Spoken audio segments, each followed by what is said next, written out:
Hello everyone, in the video Myths about the Fuse franchise we touched on the topic of obtaining a license. Many people want to buy a franchise because they dream their business, but as I said, when buying a franchise you will need to open your own company. Each company must have its own license, meaning that the owner of the company or one of the owners must become a licensee. Moreover, if the company has several owners, the owner of at least 30% of the company shares must act as licensee, and as business owner and a licensee you give a right company to work under your license. Not everyone knows that not all states require an HVAC license. In this video I want to tell you in more detail about the licensing requirements in each state. HVAC contractors must be licensed in states of Alabama, Alaska, Arizona, Arkansas, California, Connecticut, Delaware, DC, Florida, Georgia, Hawaii, Idaho, Iowa, Kentucky, Maryland, Michigan, Nevada, New Jersey, North Carolina, Ohio, Oklahoma, Oregon, Rhode Island, South Carolina, Tennessee, Texas, Utah, Virginia, Washington, West Virginia. In Alabama, Alaska, Arkansas, Louisiana, and North Carolina, you must show proof at least 2 years of the work experience under a licensed contractor to be eligible to take an examination. In New Mexico, you'll need to show proof of 2 to 4 years of experience, depending on the classification you are applying for. In Michigan, you must show proof at least 3 years of experience, and in Oregon from 3 to 4 years, depending on the license type. In New Jersey, you will need to fulfill one of the following requirements: a bachelor's degree in HVAC and refrigeration from an accredited college and 1 year of HVAC experience, a bachelor degree in closely related profession with 3 years of the experience in HVAC. In West Virginia, you must show proof of at least 1 year of experience working with HVAC systems, as well as an additional 6,000 hours of training. This experience can come as an apprenticeship or education. In Arizona, California, Florida, Hawaii, Idaho, Nevada, Oklahoma, Texas, Washington, and Utah, you must show proof of at least 4 years of experience. In Georgia, you must have 4 or 5 years of experience depending on type of the license, and must submit 3 references. You will need to work as an HVAC technician for at least 5 years immediately before you sit for the exam in Ohio. The state of Mississippi doesn't license HVAC contractors who work on projects valuing less than $10,000. The state does require a commercial license for HVAC work that is $10,000 or more. There is no set requirement for the amount or type of experience you need. Instead, you will be asked to list the 3 last jobs you have done in relevant fields.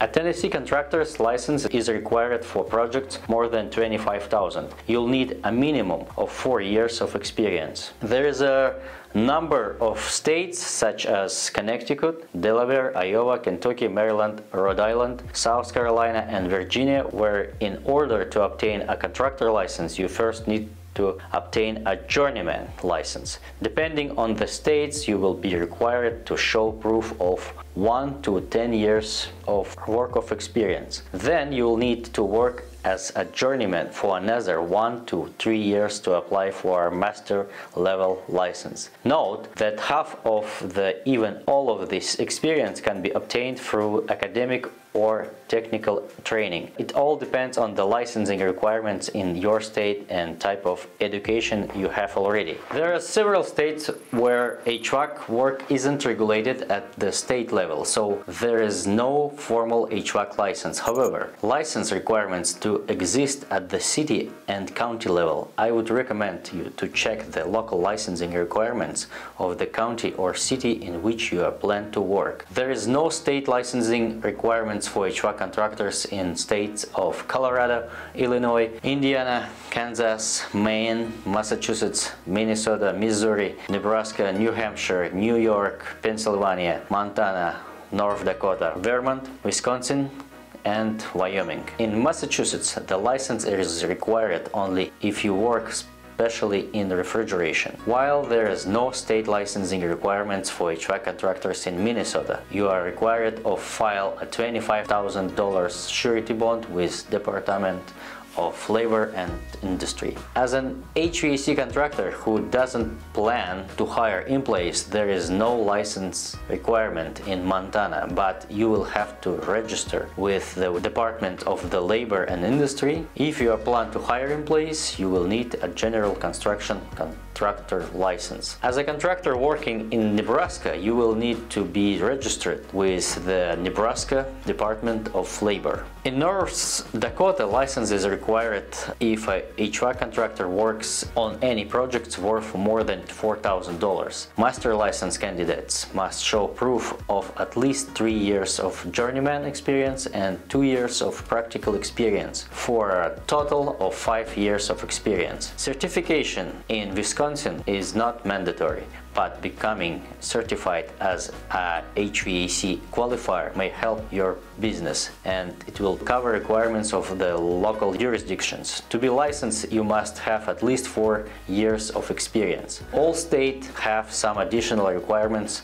In most states, you must show proof of insurances, general liability insurance and worker compensation insurance. You may be requested to provide financial statement, a surety bond, and EPA certification. Requirements can vary by state. I've gathered general information for you, but it may be changed or updated at any time. It's best to go to official license board website and find out the exact regulation and requirements. Guys, trust me, if you want to grow your business, you will definitely need to obtain a license. You will be able to set higher prices for your services. Respectively, you will be able to earn more money. Customers will trust you more as you will have proof of your knowledge and expertise, and will be easier for you to attract them. Preparing for the exam will help you improve your skills and eventually to provide higher quality service. You will become more confident in yourself and in your company. Having a license protects your company and customers. Only licensed HVAC contractors can pull building permits and pass inspections, be it on the public and government projects. Moreover, if you are a business owner, you should also send an example for technicians that are working for you. Our company already has a technician with his own license. His salary got increased and he can even start his own business as well. Don't be lazy. Invest in yourself and upgrade your skill, and I'll see you in United States. Bye.